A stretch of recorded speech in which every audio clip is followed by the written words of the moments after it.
Nobel peace prize की चाह रखने वाले अमेरिकी राष्ट्रपति डोनाल्ड ट्रंप सीज फायर का क्रेडिट भी चाहते हैं, या यूं कहा जाए कि कुछ देशों में सीज फायर के क्रेडिट ले भी चुके हैं। लेकिन एक विरोधाभास जो ट्रंप के व्यवहार में अक्सर नजर आता है वो है कि एक तरफ उन देशों को अमेरिका हथियार बेचता है जहां संघर्ष चल रहा हो और दूसरी तरफ शांति की बात भी करता है। ऐसी ही एक खबर सामने आई है। दरअसल ट्रंप प्रशासन ने इजराइल को 6 अरब डॉलर के हथियार बेचने की घोषणा की है। चलिए लगाते हैं दूरबीन और समझते हैं कि आखिर अमेरिका इजराइल को कौन कौन से हथियार बेचने वाला है और इसका क्या असर पड़ सकता है।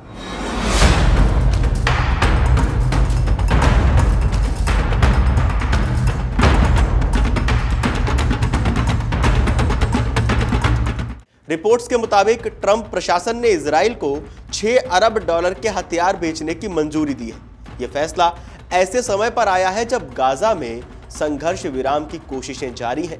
इस सौदे ने न सिर्फ मध्य पूर्व की राजनीति को झकझोर दिया है बल्कि अमेरिकी आंतरिक राजनीति में भी एक नई बहस छेड़ दी है।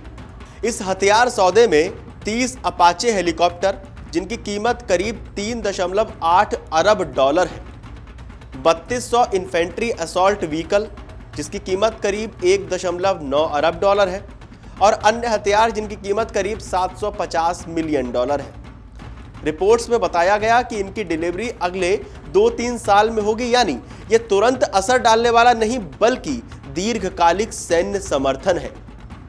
बात करते हैं अमेरिका की दोहरी नीति पर, जहां एक तरफ अमेरिका गाजा संघर्ष विराम के लिए मध्यस्थता कर रहा है, वहीं दूसरी तरफ इजराइल को बड़े पैमाने पर हथियार बेच रहा है। इजराइल ने हाल ही में कतर में हमास नेताओं पर हमला किया जिससे बातचीत बाधित हो गई थी। कतर ने इसे राज्य आतंकवाद तक करार कर दिया था। इस कदम से अमेरिका की विश्वसनीयता पर सवाल खड़े हुए हैं क्योंकि कतर अमेरिका का अहम सहयोगी भी माना जाता है। अमेरिका में राजनीतिक फूट। रिपोर्ट्स के मुताबिक डेमोक्रेटिक पार्टी के कई सांसद पहली बार इतने बड़े पैमाने पर इजराइल को हथियारों की बिक्री के खिलाफ खड़े हो गए। जुलाई में हुए मतदान में 27 डेमोक्रेट सीनेटरों ने असॉल्ट राइफलों की बिक्री और 24 ने बमों की बिक्री का विरोध किया। सीनेटर पैटी मरे जैसे नेता जो पहले इजराइल समर्थक थे अब कह रहे हैं कि नेतन्याहू सरकार की नीति सही नहीं है। उधर इस पूरे मामले पर अरब देशों की भी प्रतिक्रिया सामने आ चुकी है। कतर पर इजरायली हमले के बाद खाड़ी देशों ने कतर का साथ दिया। यूएई के राष्ट्रपति मोहम्मद बिन जायद दोहा पहुंचे जबकि सऊदी क्राउन प्रिंस ने बिना शर्त समर्थन का ऐलान किया था। अरब लीग और इस्लामिक सहयोग संगठन ने भी इजराइल की कार्रवाई की निंदा की थी। गाजा के हालातों की बात करें तो यूएन के मुताबिक करीब 7.4 लाख लोग शहर में फंसे हैं। WHO ने चेतावनी दी है कि अस्पताल ढहने की कगार पर है और कुपोषण से मरने वाले बच्चों की संख्या बढ़कर 441 हो गई है। ईरान के लिए खतरा। रिपोर्ट्स के मुताबिक इजराइल को 6 अरब डॉलर के आधुनिक हथियार मिलने का मतलब है कि उसकी सैन्य क्षमता और ज्यादा बढ़ जाएगी।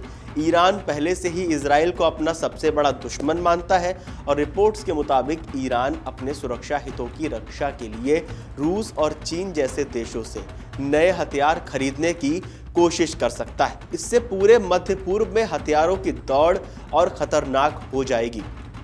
वहीं रिपोर्ट्स के मुताबिक ईरान गाजा और लेबनान यानी हिजबुल्लाह में इजराइल विरोधी ताकतों का समर्थन करता है। जब इजराइल और मजबूत होगा तो ईरान भी अपने प्रॉक्सी समूहों को और ज़्यादा समर्थन दे सकता है।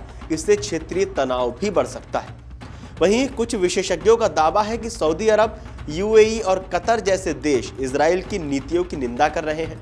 ईरान इस मौके का फायदा उठाकर खुद को मुस्लिम दुनिया का नेता दिखाने की कोशिश भी कर सकता है, यानी ईरान अपनी कूटनीतिक स्थिति मजबूत करने की कोशिश भी कर सकता है। आप लोगों को क्या लगता है कि इजराइल, ईरान, हमास, कतर तमाम देशों के साथ जो संघर्ष चल रहा है, जो तनाव बना हुआ है, उस तनाव के बीच अमेरिका जो इजराइल को हथियार देने की बात कह रहा है, जो आधुनिक हथियार देने की बात हो रही है, उस पर क्या कहना चाहते हैं आप हमें कमेंट करके जरूर बताएं। और देश और दुनिया की तमाम बड़ी खबरें जानने के लिए देखते रहिए अमर उजाला। अगर आप ये वीडियो YouTube पर देख रहे हैं तो हमारे चैनल को सब्सक्राइब कर बेल आइकन दबाएं और Facebook पर देख रहे हैं तो हमारे पेज को लाइक करें।